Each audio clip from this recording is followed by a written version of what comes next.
ਸੋ ਮੈਂ ਸਾਡੀ ਦੁਨੀਆ ਦੇ तमाम ਪੰਜਾਬੀਆਂ ਨੂੰ ਆਪਣੇ ਵੱਲੋਂ ਸਤਿ ਸ੍ਰੀ ਅਕਾਲ ਕਹਿ ਰਿਹਾ ਹਾਂ। ਕਬੂਲ ਕਰੋ ਇਸ ਖੁਸ਼ੀ ਦੇ ਮੌਕੇ ਤੇ ਜਿੱਥੇ ਐਡੇ ਜਸ਼ਨ ਮਨਾਏ ਜਾ ਰਹੇ ਨੇ। ਅੱਜ ਇੰਡੀ ਸਗੂ ਵਾਸਤੇ ਉਸ ਦੀ ਇੱਕ ਖੂਬਸੂਰਤ ਪੇਸ਼ਕਸ਼ ਦੇ ਵਿੱਚ ਜੋ ਮੇਰਾ ਸਭ ਤੋਂ ਫੇਵਰਿਟ ਗੀਤ ਹੈ, ਬਾਬਿਆਂ ਦੇ ਚੱਲ ਚੱਲੀਏ।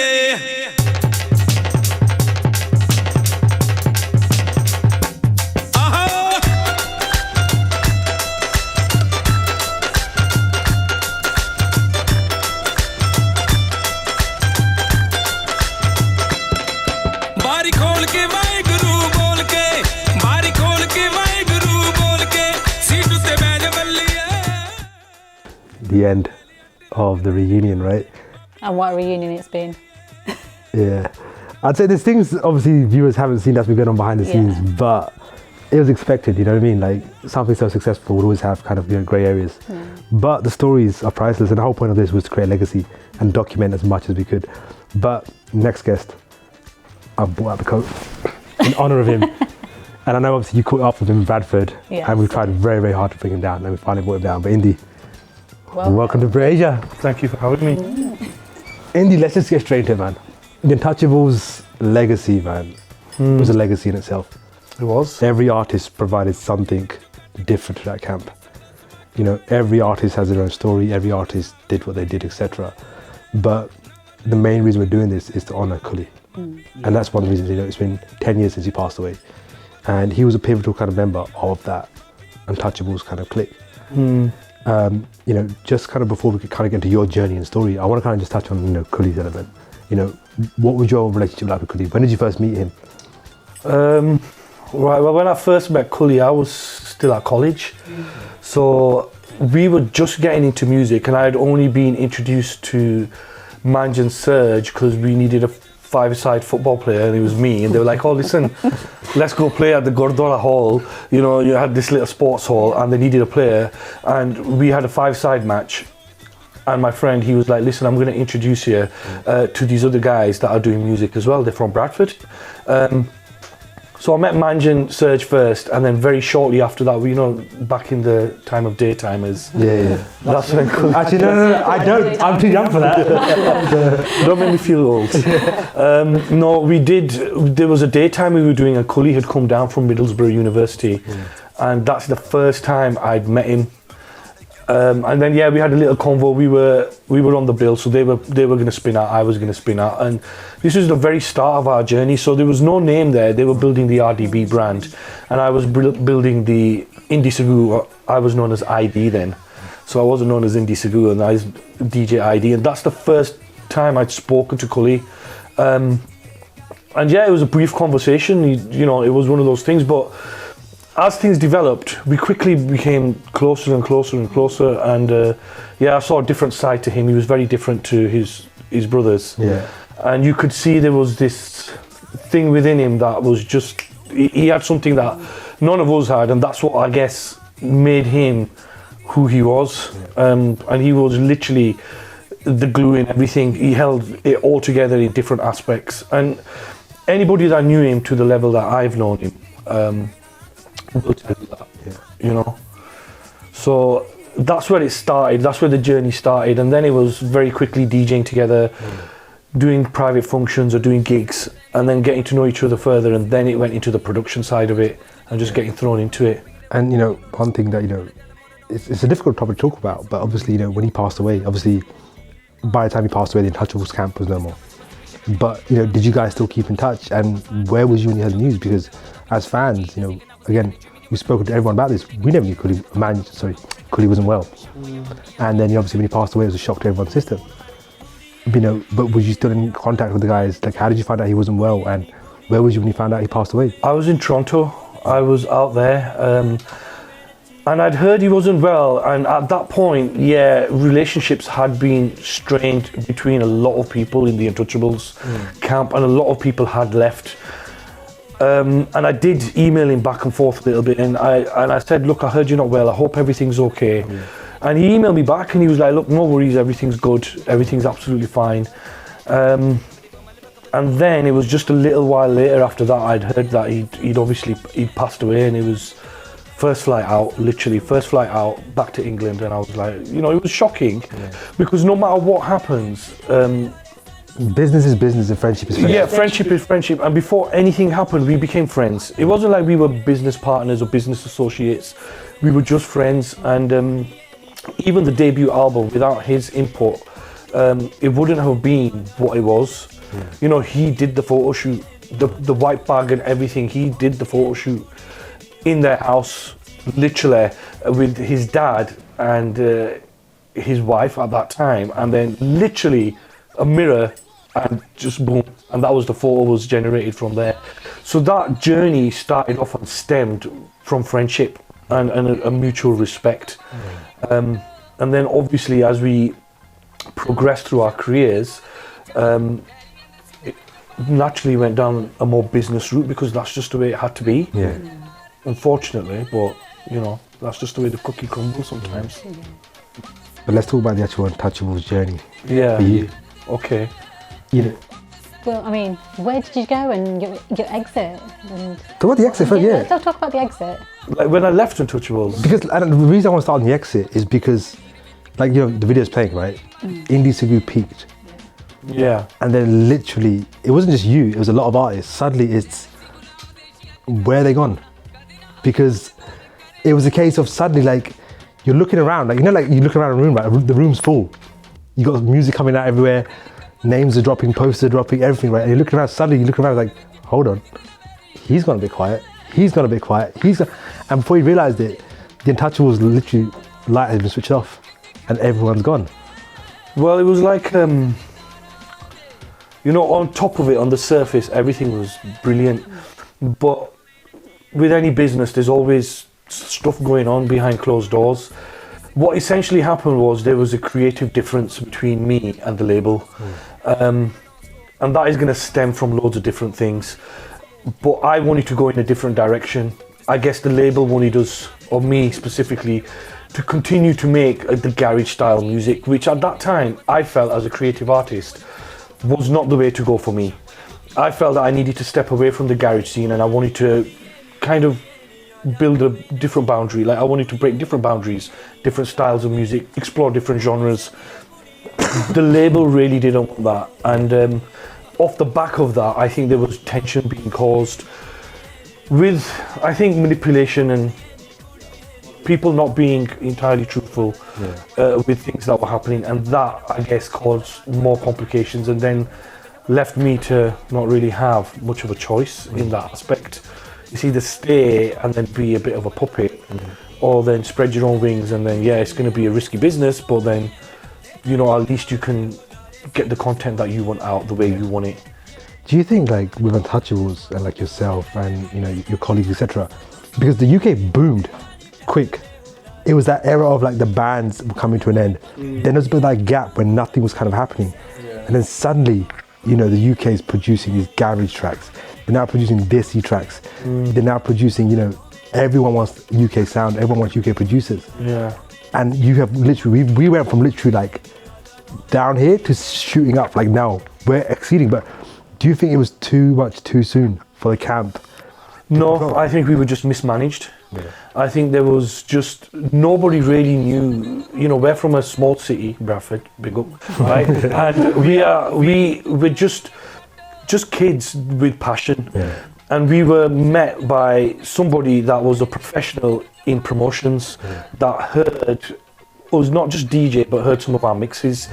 So we went from DJing into production so quickly. I mean, it was literally head first into, right, deep end, you're thrown in, learn production. I remember Manj came to the house, gave me Magic's music studio on a CD, and he loaded it, installed it on my computer. He was like, boom, boom, this is how you run it, sort it out. And that was it. I had to learn myself how to use it. And then that's when the mixes started coming out. And then when we were recognized, we were told, look, listen, we'll set up the label, not we, but the label will set us up, get a studio. All we have to do is produce music. And for a young kid that just wants to produce music and be out there, and his dream, for me, it was always my dream to be in the music industry. So to have that And for someone to say, listen, I will fund your projects, I will sort your videos out, I'll get you a professional working studio so you can make a professional product. We were like, yeah, all right, wicked. So then the RDB album was born, and we were all part of that in different ways, associated with that. Sounds of North? No, the original RDB with the garage but 7 Okay, and we were all part of that project. And when you look at the inlay, you'll see we're all part of that project, and there was all 10 of us standing there, and everybody had a different input, but that's when there was no competition. Everybody was fighting for the same cause, which was to release original content, original music. And when that happened, we flyered. We were DJing in Nottingham at ISIS, we were at Birmingham, we were at London, and after every gig, we were told we had to flyer at the end. We had to stand there and give the flyers out. We didn't care. We were like, listen, we want people to know who we are. So we were giving out the original RDB little flyers after gigs, promoting, saying, listen, the album's coming out, the album's coming out. And then off the back of that, it was so massive. Like the original project just blew up so big, everybody was just like, what? And then from just flying, just doing gigs in the UK, we were in Canada, we were in America, we were in Australia, in India, and we're just these little kids. I was 18 when I flew out to Canada for the first time to do a gig. I was nobody. I was still in college. I had a part-time job and I was DJing, and then the next thing you know is, right, you got a gig in Canada. And it was me, Cully and Manj, we flew out. And that's really where the journey started. So it pivots off loads of different things. You know, it's not just one thing that created or started or ended something. It was a whole series of events that kind of led up to that moment. And that's where, obviously, I guess the complications start coming in, right? Let's talk about, the debut album, and let's talk briefly about Indestructible. They were two, in my opinion, different sounding albums. Yeah. The debut came, and I think the first track was with Gooby Sandu. Yeah. You guys in a little alleyway with the white coat. Shot in Bradford, big up. Big up Bradford, yeah. and then, but that had a garage sound to it, right? Yeah. Then came, I'd say, the anthem that defined Indy Sagu, which is Body Kolke. Yeah. And then, literally, because I remember like on Z Music, and literally like Dust Jar just dropped, and then out of the blue, this has come out, and you had the intro with Shinda Talks, the door hits, and it was just, everybody was on the illegal downloading websites and downloading the song, right? The ones we don't speak of. Yeah, the ones we don't speak of. No, but I hope you said it, because piracy excelled the sound. Piracy helped the artist brand get out there. But obviously, it wasn't great for record labels. But, for kids, it was a case of, gotta get it. But it happened, right? But then after that, you're on a high, then drops Indestructible. Do you feel as though Indestructible was on par with the debut? Well, no, it could never be on par. I could never emulate what the debut achieved, and simply for the fact that it was the debut. And when you're introduced into an industry, and the project it does well, exceptionally well in my case, to come up with a follow-up is really, really hard to top. And that's why mainstream artists, I'm not talking about Bhangra industry, they take out years out of their production, and then 5 years later they'll come out with an album. But we were working in a really fast-paced environment, and the label, they wanted content. They wanted us to release and produce and blah blah blah blah blah. And there was, whilst we were all for it, you're gonna get creative block too, right? There's gonna be moments where the idea is there, but the finished product isn't quite there, and that is when you can tell in some of the projects that they've been either rushed and they've been pushed out. Do you feel Indestructible was rushed? It was rushed. And I'm glad you said that, because me as a fan, I thought it was rushed. It was 100%. And again, I'm young as well, like at the time, right? But that's one of the reasons why I had to exit the label too. At that point, fundamentally, I'd hit those crossroads then, and I had to make a choice. And the thing is, the labels are so clever, or whichever way you want to call it, greedy or sometimes unprofessional, professional, whatever, because I can't take anything away from Tony. Without him, I don't believe I would be the artist. I would achieve the things that I did, but also the way the label was run was probably not the best way to run Do you label think full it's of. because as an industry, because remember, Untouchable, like, it's not like your movie boxes, it's not like your high techs that will run from like the parents, then they'll hand over to the kids, etc. Untouchables were starting from ground zero. Yeah. So they haven't got the infrastructure, they haven't got the knowledge. Do you think they were learning as they were going along as well? Yeah, well, this is it. We were all learning. Everybody was learning, but the amount of money that was coming in was just silly. And it wasn't just from the sales; it was just from the gigs, you know. And then all of a sudden, the label's making loads of money because the sales are going through the roof, and then the artists are getting booked and they're making silly money, you know. And then it was across the board, and we did really take over those few years when the Untouchables camp and the RDB, the Mexitrix, the Indy Sagu, the Bees, the GI Jatt, and everybody that was part of the label at the forefront of it. Yeah, we were literally untouchable at that point, and we felt untouchable. And you know, we were called the Asian So Solid crew by mainstream, you know, Virgin Records were talking to us. They were like, we want to sign you, we want you to be the Asian So Solid crew of the Bhangra industry. They heard our music, we had meetings in London. So all this was happening, and Cully was at the forefront of all that, and the label, and we were going to these meetings. All this was happening, but not a lot of people will know that. Did you think, like, you know, so the debuts dropped, debuts excelled. You know, you said Indie Struggles obviously come out, rushed, etc. But was suddenly like everyone's heads turning, like, hold on, why is he getting this and I'm not getting this, or why is he getting more gigs than me, or you know, how was money being distributed fairly? Like, and I always say money changes everything. Yeah. Egos change everything. And those two exact things changed everything. When did you kind of notice that, hold on, this is now not... When you become an artist, like, obviously, when RDB became RDB and they released their album, everybody knew who they were. The videos were shot, the tracks blew up, but then there was a camp of people. It wasn't just RDB at that point, there was a clique, there was a group of us, and under that group was Mexitrix. There was myself, there was Lethal Toldies, there was the camera guy that literally shot and edited the videos too. Everything was in-house. We did everything from start to finish, from recording to making the music to concept, you know, the concepts of the videos to shooting and editing the videos. We did all that.